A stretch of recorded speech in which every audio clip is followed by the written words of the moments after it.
Yeah, good morning. I thought native dog fled. Good night's sleep. Someone yelled at night, I think. I know it were the horses, but definitely a bit fresher up here.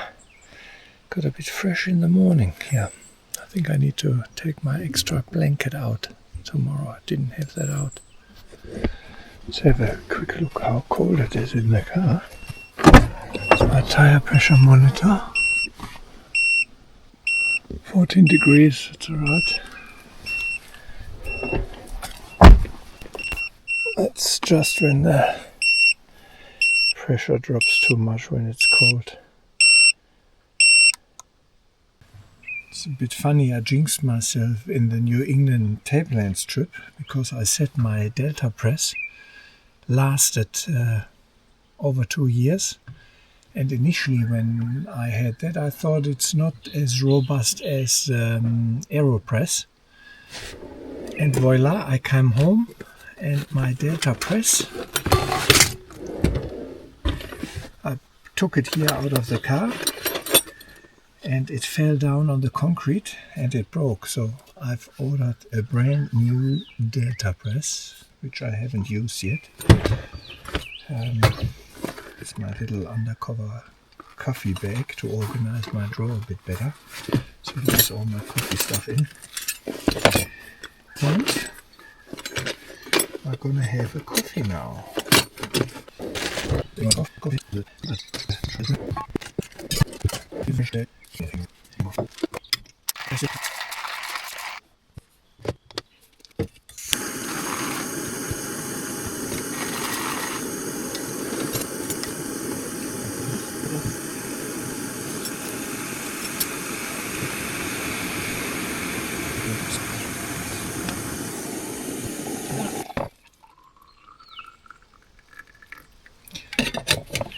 I always lose these here. Supposedly you use this cup to not steam your hand,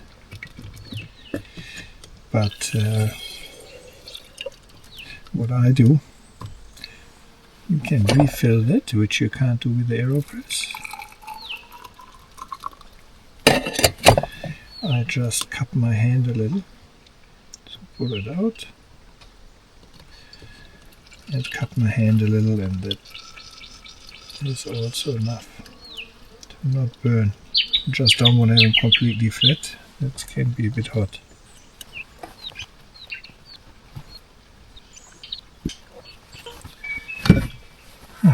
Good cuppa.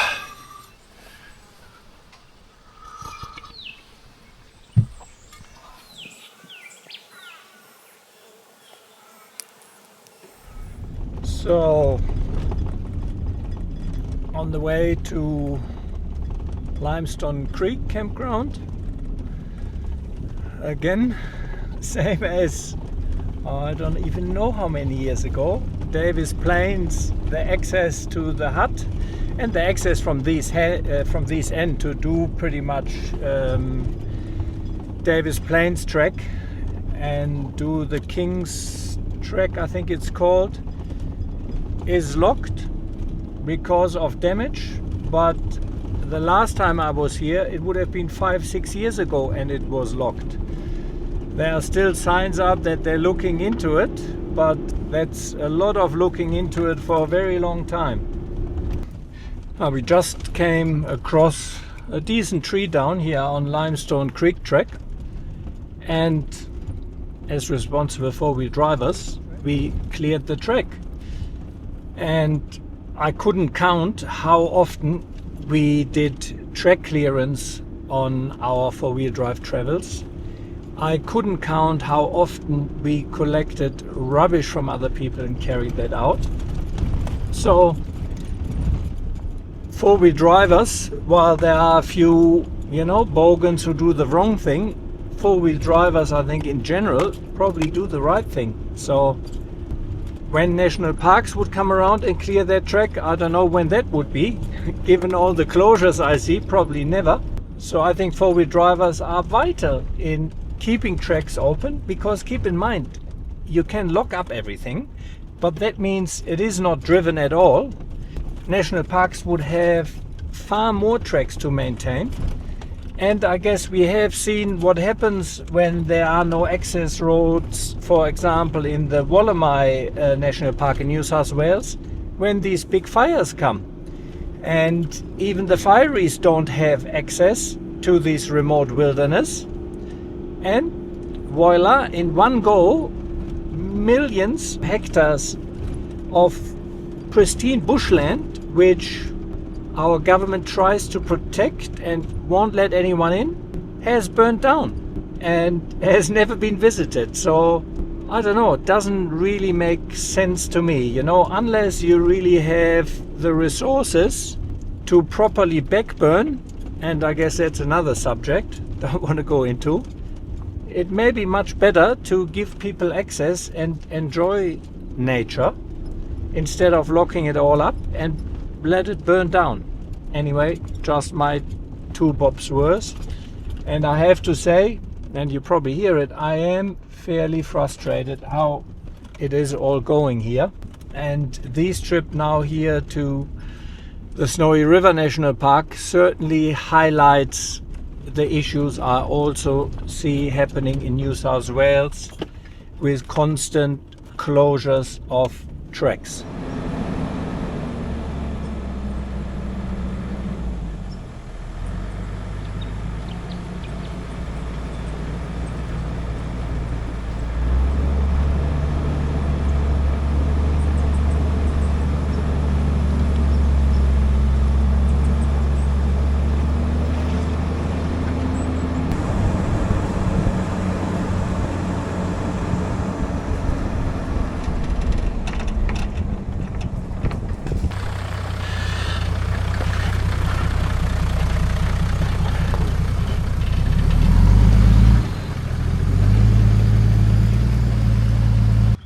Pity, I just missed copperhead or brown. Couldn't really see. I had the camera on time lapse. But she disappeared now. Not a big one. Always.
Running now an Android tablet with memory maps on top. Pretty happy with that tablet, a cheap one. I wanted to try it and it runs better than the Apple iPads. So yeah, I really like it. And bottom one, memory maps and my iPad.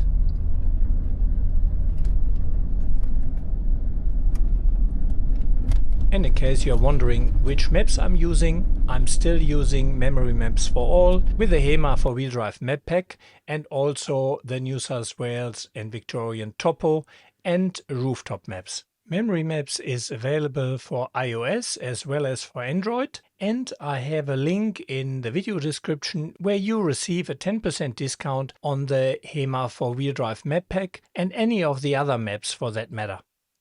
For today's camp, we headed to the Poplars, a secluded campground nestled deep in the valley alongside the Upper Murray River. Located in the Alpine National Park, it represents one of the highest vehicle accessible points along Australia's longest river. The approach demands respect, a steep descent into the valley via McCarthy's Track with several tight switchbacks that test both vehicle and driver. I hadn't visited in several years. During my last stay, we were forced to evacuate at 5 a.m. when a severe storm threatened to trap us, as the single access road would likely become impassable. Despite this dramatic history, the Poplars remains one of Victoria's most serene riverside camping experiences, worth the challenging drive for those properly equipped. Its remote location offers a true wilderness experience few other accessible campsites can match. Oh, that's very nice.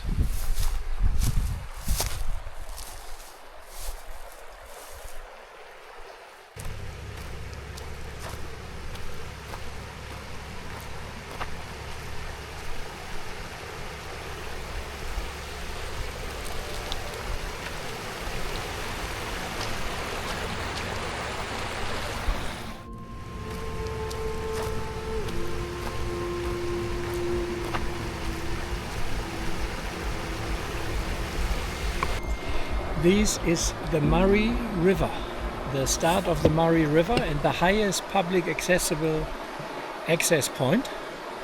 So this river here flows past Wayne's property, a few hundred kilometers down there. Yeah guys, I'm down here at the Poplars in the Victorian High Country, and Starlink makes it possible to call home.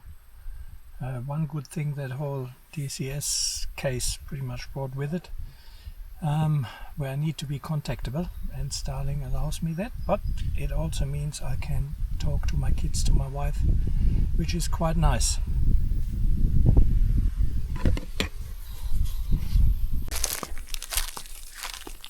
I wonder what that is. Is that a pig? Trap or something? I don't know, it could be.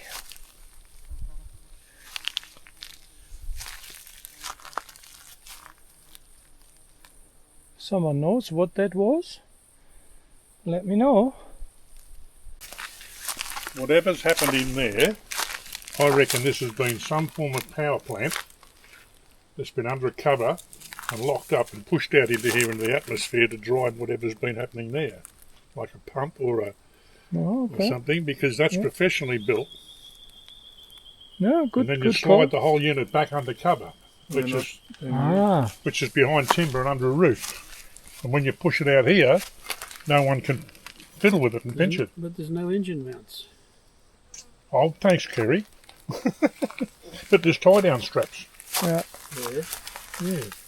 And the corners on the things where that's set in. I didn't see that. It sits on rails. Yeah. Oh, it's not. Yeah, that whole unit slides out into here. They're two separate trolleys. Yeah. Yeah, and it looks like whatever it was, it burned at some stage. Yep. It just looks like it was tanks, though, doesn't it? Well, it sounded hard, huh? At the bottom. So it's a metre deep. And it looks like there was something similar here before whatever burned there. Oh, maybe that was a water tank and they just put that pole there. Well, they could even be like a fuse.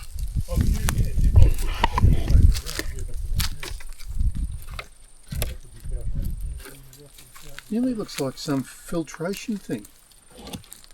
Oh. Is that a structure or? Filled up with thousands of little bits. I just noticed now that this is all buckled out and bent, which is very odd.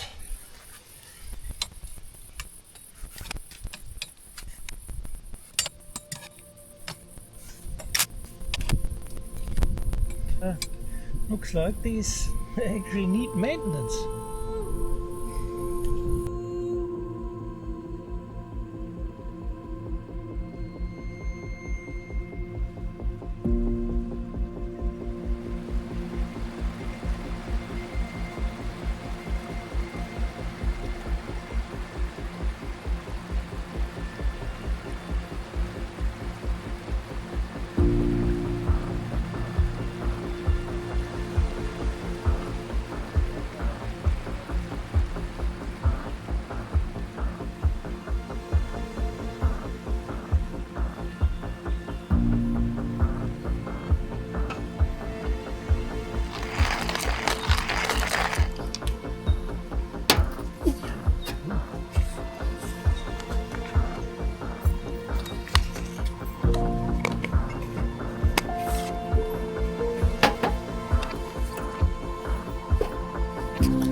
storm.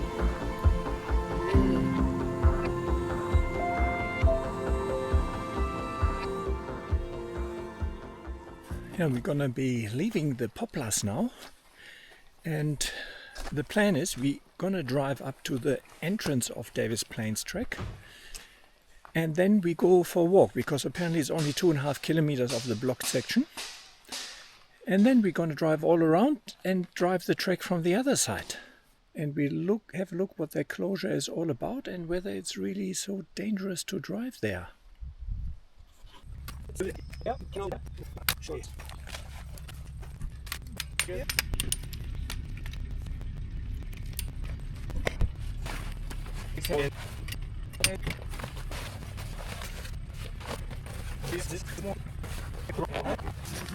Yeah, we're just leaving the Poplars and had the place again all to ourselves. Beautiful, very nice, bobbing in the bit fresher river. And now we're heading out and see what we find at Davis Plains Trek. Yeah, there is a Heli Pad up here, and never been up here, I think, from memory at least, so we're quickly driving up there and have a look. It is fairly rutted though, I have to say. Some deep rocks, so I've got to straddle them and have a look whether we possibly have a good view. Sometimes these heli pads are great lookouts. I don't think that many people have driven that here. Anyway, no, it's all good, but yeah, some deep ruts. It is deep, and the water runoff here goes straight down in multiple ruts, which are fairly deep. That's why my car is built as it's built. Big tires, fully locked, and that way obstacles become smaller, and I can drive these all here without any struggle. Yeah, if you not yet on the way up, not worth coming up here. No view. Roger that, we're all just waiting at the junction. Perfect, coming back down. Yeah, sometimes for treks like that it's good to just scout it first and see whether it's worthwhile coming up here. Here we have another road closure. It's clearly a very new sign, but then we look ahead and we have another road closure.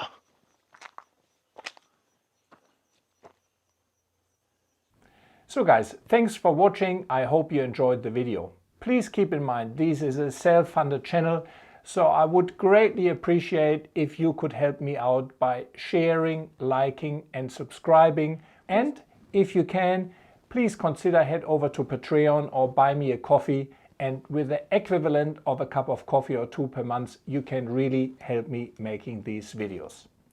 Thanks a lot for watching and see you along the treks.